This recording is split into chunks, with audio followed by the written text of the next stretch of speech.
guys, your girl G here. Welcome back to my channel, and I'm super excited because we have another show to add to the roster. Growing Up Hip Hop is back, you guys, and this season definitely looks like, of course, it's going to deliver. Growing Up Hip Hop always comes with the mess, the madness, the entertainment.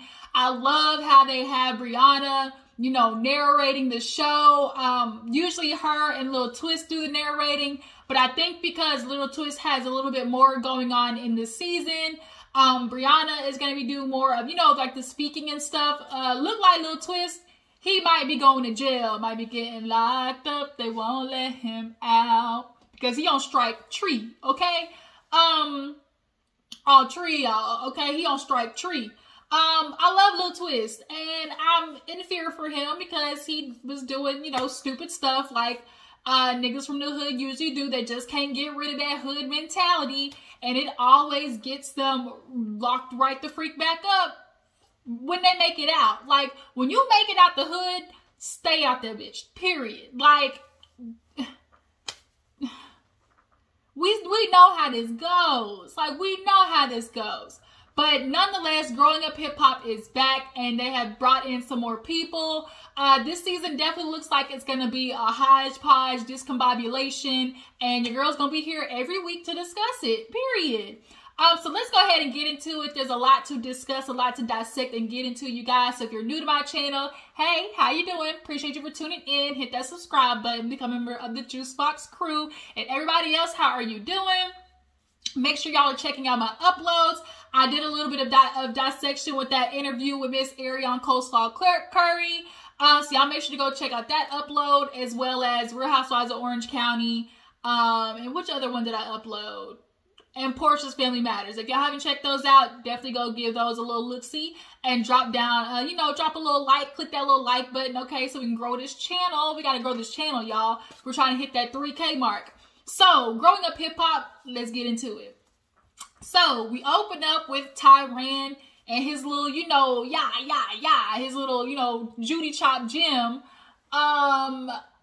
It's something he's been doing on his own. He's really into that, like, you know, Tybo type stuff, you know, that little black belt. He loves a good, you know, fruit ninja type stuff. That's what I want to do so bad, get in a fight and just all of a sudden just be like, bah, karate chop a bitch in the neck. Like, just real quick, just right that trachea right here. Oh, just be like, catch a bitch in the throat. Be like, bitch, back up off me, okay? Just, yeah.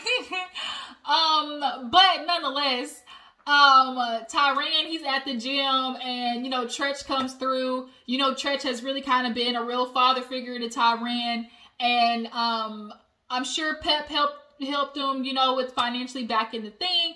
But you could tell Tyran is definitely the opposite of Egypt. He has his goal in mind. He has the plan. He has the way he's going to execute it. And that's what he did. Egypt, on the other hand, she is lost in the sauce. She keeps saying she wants to do this music thing, but literally is allowing everything to distract her from doing that. And part of that is effing with Sam. Like, it's just the truth. But Tretch comes in to talk to Tyran. He was like, you know, when you want to get on it a little bit, he was like, bro, you black belt, you know, you from the city of, you know, Taekwondo. I'm from the city of whoop that ass. Like, that's how it works. You know, Tretch, they fight a little different. But nonetheless, you know, he's catching up on them, asking how TT and what's her goddamn name, Egypt's name's doing. Now, he said they hadn't talked. And the last time, we all remember on last season, they had all got to the hotel and had that little conversation where Egypt caught herself going off on TT. You had sent everybody after me and Sam. Everybody wasn't liking me because of what you said. And it's like, girl, Egypt, it wasn't TT that sent everybody after you. Everybody had their own opinion, regardless of what TT was saying. I think that's what Egypt refuses to, like, sit in. Like, TT didn't send the internet after you. People were watching with their own eyes and giving their opinion. And we could see that Sam is no good for you. You falling off. you acting out, and you really tried to go after TT. I mean, TT was being a little messy, dropping, you know, Sam's business out there, but she was really doing it out of love for you, like letting you know how you gonna be with a man who's not even paying his child support, who don't even have money in his bank, and you clearly have been paying his child support bills. So, you know, as a cousin, as a family member, if I heard that, I'd be thinking the same thing. Like, girl, what are you doing? You are Egypt, the daughter of Peppa, as Sam always like to say, you Peppa, you Tretch and Peppa's, you know, kid. Exactly. You are Tretch and Peppa's kid. And what are you doing with a man that you were literally paying his child support? Make that make sense, Egypt. But you do you, boo-boo. Of course, Tretch is upset that, you know, that they're family and not getting along. He don't like it. He wants them, you know, to cut it out. And now on top of that, Tyrion was like, well, did you hear about, you know, what's going on with Egypt? He's like, yeah, I heard a little something, you know, but I haven't been told the whole story, and Tretch don't like it. I understand exactly what he's saying. I don't like being put in situations where I don't know all the information. I don't F's like that either. Like, I'm a Capricorn through and through. Like, give me the pieces, okay? I need to know all information before I, you know, give my opinion or, you know, interject myself. Or if I'm going to be involved in something, I want to know A, B, C, D, E. Like, don't give me bits and pieces. And so that's why Tretch is getting upset, because he's hearing from his girl, Cicely. I guess now she's going to kind of be on the show a little bit more. Now from Tyrion, a little bit from Egypt. Like, he's not messing with it, because at the end of the day, he's a father, and he feels like, how am I supposed to protect my kid, and my kid ain't telling me nothing? So all we know is, I guess Sam got arrested. There's a charge on his behalf. Egypt's involved, and he gonna get down to the mess. Cicely, you know, she told him a little bit, but she's like, I can't tell him any more than what they tell me, and they not gonna tell me everything because they know how the daddy is. And Sam for sure ain't gonna go over there and tell Tretch what happened, because you promised to Tretch that you were gonna protect his daughter. And how you protecting his daughter? Getting in bar fights with her. So after that little scene, we had seen another person that's effing up with the law. Lil Twist. Lil Twist is one of those dudes who fell off out of self-sabotage. He was running around in Justin Bieber's crew. He became the fall guy. You know, when, you know, out of the rich, you know, somebody who makes it, or somebody that's the rich friend in the group, the one that, you know, is liable for everybody, who's the one that has the career. There's typically a fall guy. A lot of athletes have them, a lot of rappers have them. When something happens, they take the fall. Twist notoriously took the fall for Justin Bieber on a case. I bet he wish he didn't do that shit now, because now you on strike tree. But nonetheless, he was in the studio. From what I heard, the street control song was a little something, a little yang, yang, yang. But I guess that was his, like, big bro. Was it Mac something like that. But he came in, and Lil Twist, you know, told him, I got some good news and I got some bad news. Which one you want? He's talking about, what's the good news? He's like, the good news is, I love you, bro. He was like, love you too. Now what the fuck is up? And Twist lets him know that he might have caught another charge, being that he went to Texas to go visit some family, and he had that iron on him. He had that heat on him. What the hell were you thinking, Twist? Like, self-sabotage, self-saboteur literally is Twist. And a lot of people do it out of just like lack of faith in themselves, scared to work for the future. Just like, people are self-saboteurs. And Twist, now here it is, you looking at your third strike, and you know 3 strikes you out. Especially being a nigga in America, they're looking to lock you up. And so that's what his homie was saying, like, bruh, what are you talking about? You go to Texas, you visiting your family, you know, you making a little more money now. I'm sure, obviously, with the show, because he became such a popular, you know, character on Growing Up Hip Hop, they're paying him, you know, some good little bucks. You know, you're getting back out there. He has that little sleepy shoe line. You know, he's making a little more money. He's helping take care of the fam. How you plan on taking care of the fam behind the jail, behind bars? He was like, man, you know, that's not even how it really happened. All you just got to see how it happened. You know, I wasn't even, you know, out there going crazy. I wasn't even out there acting up. It's like, none of that has to happen. The point is, you had the shit on you. That's the problem. Like, you could be doing everything right, but at the end of the day, like, he's like, you trying to put it on the cop doing his job. You wasn't supposed to have this on you in the first place. Why do you have a gun? He's like, you still trying to live that gangster shit, but you know, what's really gangster is being free.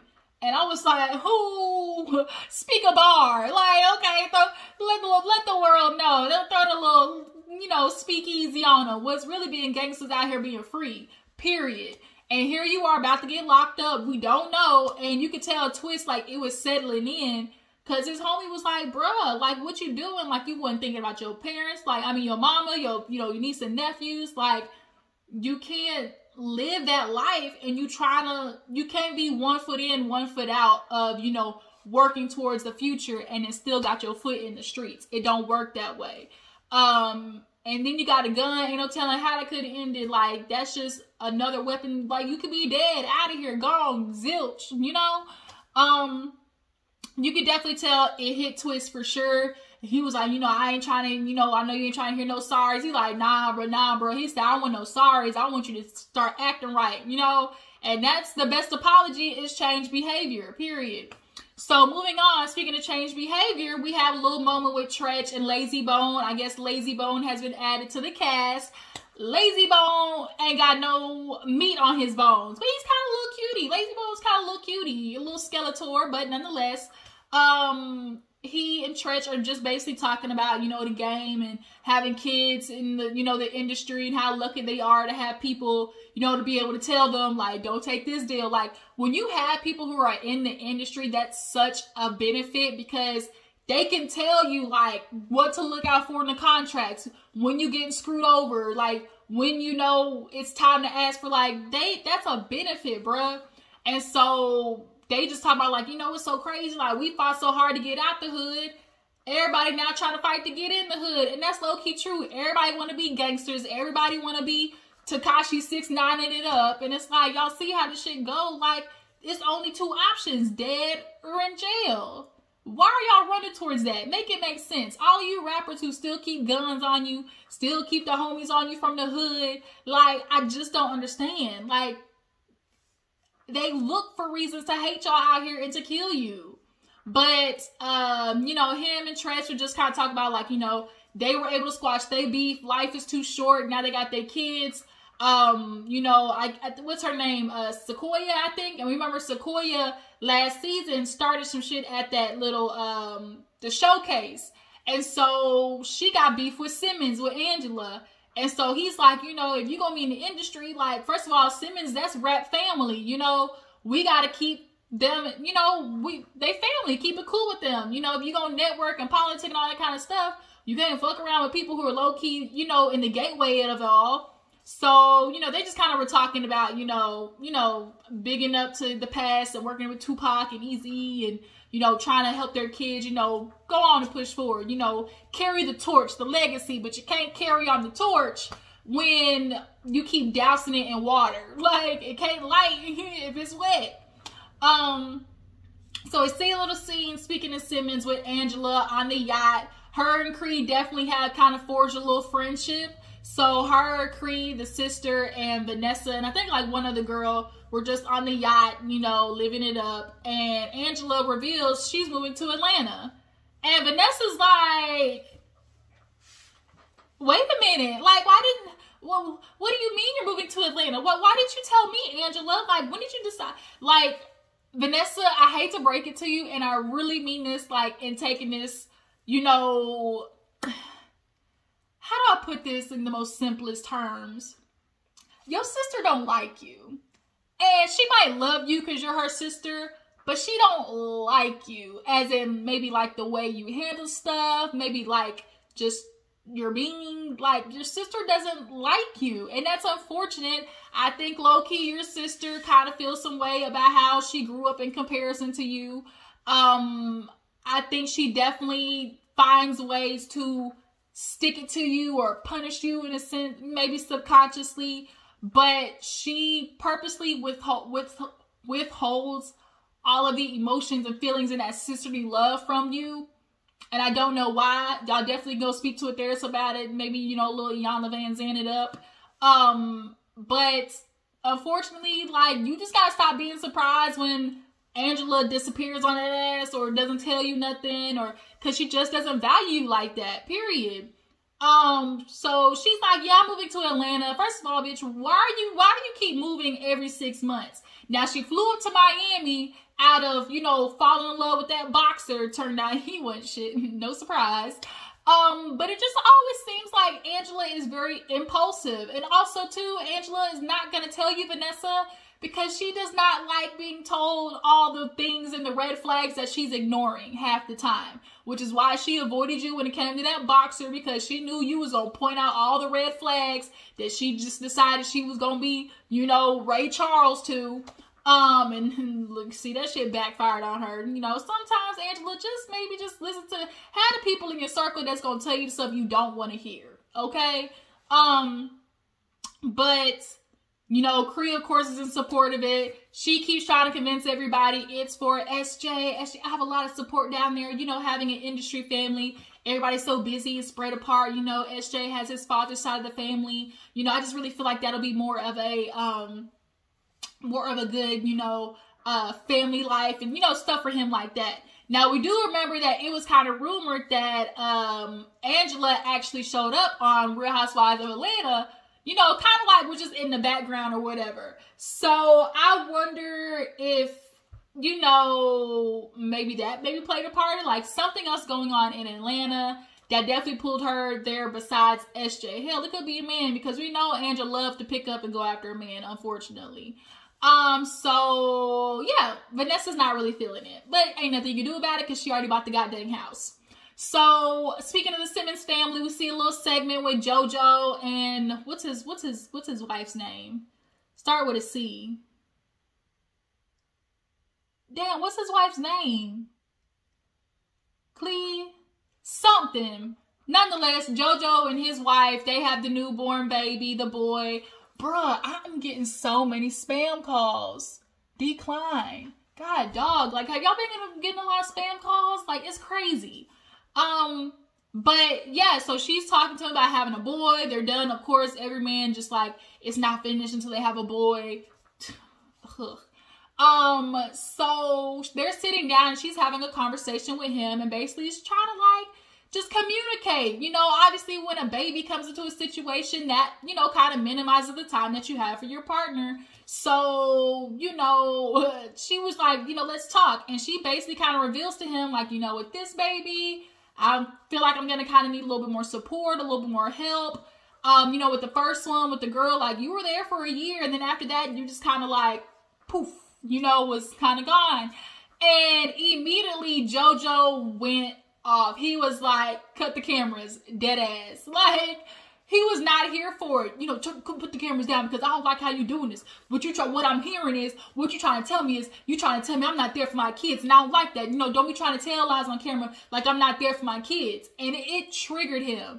Like, I really feel like JoJo Loki has some guilt because there was no reason why what she said and the tone she was saying and how she was very calm and just getting across that she needed a little bit more help, that's how your energy went. You might be feeling a little bit of guilt, my nigga. Might want to, you know, fix that. And she's like, that's not what I said. That's not what all she's saying. Is like, you know, just like your work is important to you, my work is important to me. And that happens a lot. The first person to always sacrifice in a relationship is going to be the woman, period. And so she has work. She, you know, wants to get out and exercise and, you know, walk and, you know, go out with the girls. And he was like, well, you know, you be saying that, but you don't do it. And that may be true. A lot of women, you know, sometimes have the opportunity to do those things, but honestly don't ask because sometimes they really genuinely don't feel like the men are dependable. And that's kind of unfortunate. Like, if you ask a lot of women or like wives, if, you know, they fully trust leaving their kids in their husbands or whatever, guy friends or baby father's hand, overwhelming amount of them are going to say no. That's unfortunate, ain't it? Shout out to Erica De Niro. The pillars of patriarchy. So he finally calms down, was like, well, you know, when you need help, just ask for it. So Angela come over, Vanessa come over. They basically just talk about her moving to Atlanta.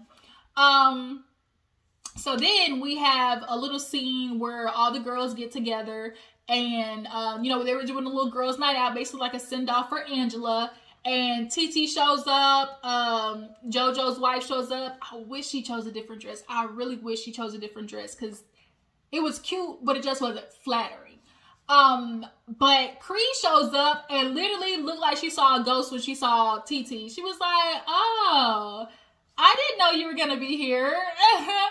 I did not know you were going to be here. And immediately went into, I'm sorry, y'all, I can't do it. I can't fake the funk. Girl, I need to talk to you because I'm just not really feeling, you know, what happened last time. Angela was immediately, when I tell you that bitch got gone, she got ghost, like I'm a genie, just like, ding, like, bitch, out of there. She was like, no, I'm not doing it. I don't do drama. I'm getting up, you know, y'all can handle it. And so she gets up and walks away. And the cameras follow, but she's like, sometimes Angela really bothers me with the, I'm not doing the drama. I'm not. And she flees so fast. It's like, girl, you're really not better than the rest of them.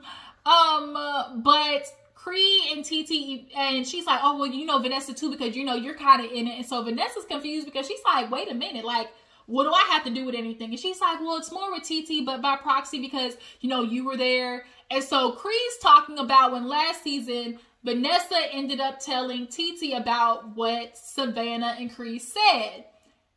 TT, of course, was annoyed and then also was like, well, you know, Cree, she's not going to be handling my wedding. You think I'm going to let her handle my wedding now? And so Cree took that as she was coming for her business. I don't really think so, Cree. After watching this scene, I definitely think Cree was doing a little bit of projecting. She definitely was trying to have a moment. And she was looking for somebody to get into it with. And then she's also doing it on behalf of Savannah. And you could tell Savannah and Cree definitely got this little partnership going on. And they are going to be basically fighting each other's battles. And that's going to annoy the shit out of me. Because I already don't like Savannah. She has an attitude that just really, of entitlement, that just really pisses me off. Like, I already know I'm going to be getting into Savannah's ass all this season. But Cree calls herself getting to it with TT, like, yo, nobody come for my money and my business. If you had a problem with me, like, you should have just told me. Like, I'm okay with you not, you know, hiring me, but, you know, I don't like the way you move, TT. Like, you're a bully. Like, you bully your family. Here you are talking about Sam, you know, putting his pockets out there. And Vanessa was like, wait a minute. Like, I get what you're saying, but they bullied TT a lot, too. And it's true. Last season, TT wasn't saying nothing about Egypt and Sam. The whole season, it was all about Peppa, Egypt, and Sam doing everything they can to talk all mad cash money shit about TT. So then that's when Cree low-key kind of backpedaled and pussy popped. Because she was like, well, I mean, y'all both bully each other. But I'm just saying you. Like, you bully your family. You bully, you know, Savannah. And then and I'm Cree. You're not going to bully me. And so TT's over there like, right. Okay, I mean, like, if you had an issue, like, you have my number, like, you could have, like, okay, I don't know what you're trying to do here. Okay, Cree, like, I don't know where we go from here. Like, you can tell TT's definitely not trying to feed into her trying to make this a thing. Like, stop trying to make fetch happen, Cree. I love you, girl, but you can definitely tell in this moment when you were throwing out there, and you're the one, you admitted your mama owned your house. And it was like, what does that have to do with the argument? What does it have to do with anything? So Cree gets up and walks away, and both TT and Vanessa over there looking at each other like, do you understand what the fuck just happened? So then we end on the last scene of Tretch speaking with Egypt and having his wife there. Egypt, she done got this like whole mohawk situation. I don't know if I like it. I feel like I prefer Egypt with a whole low afro fade, or just, I don't know. I don't know. I don't know how I feel about the mohawk of it all. You know, Sam, he probably loves him a good old androgynous, you know, Grace Jones moment, okay? But Tretch is trying to get down to the business. What's going on with you, Egypt? Oh, you know, just hanging out, you know, working on my music, of course. Me and Sam, we're doing a little amateur UFC. He was like, that all? And she was like, oh, well, you know, I need to get some headshots done because, you know, I love acting. I'm trying to get into acting. He's like, well, I heard prison takes a lot of headshots. when he said that and with a straight face, yeah, I heard the penitentiary take a lot of headshots.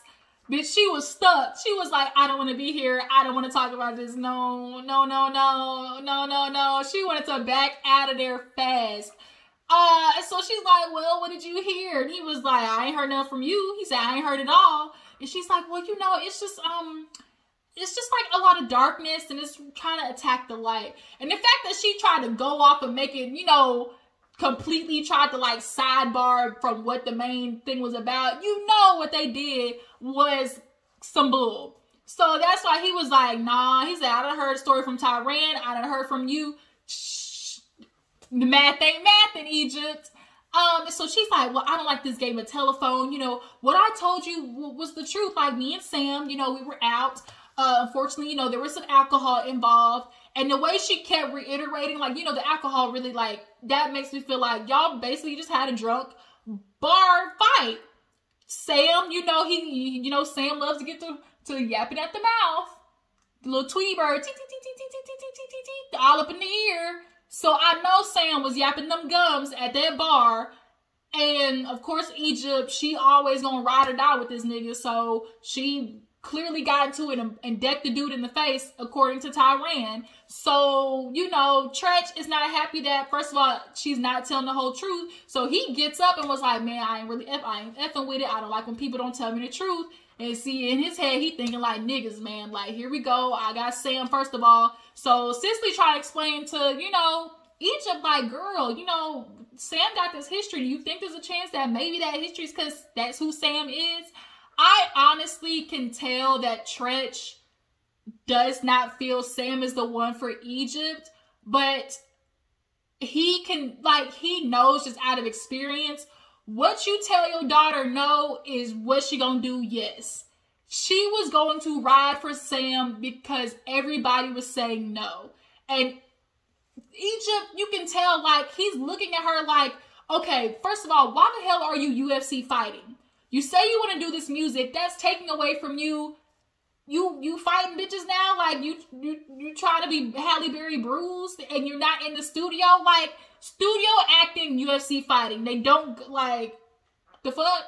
And you can tell she just rides for Sam and it's completely distracting you from what you need to be doing. So Tretch comes back and he's just like looking at her like, was there guns involved? Well, and he's like, look, I done had too many funerals. I done been to more funerals than graduations.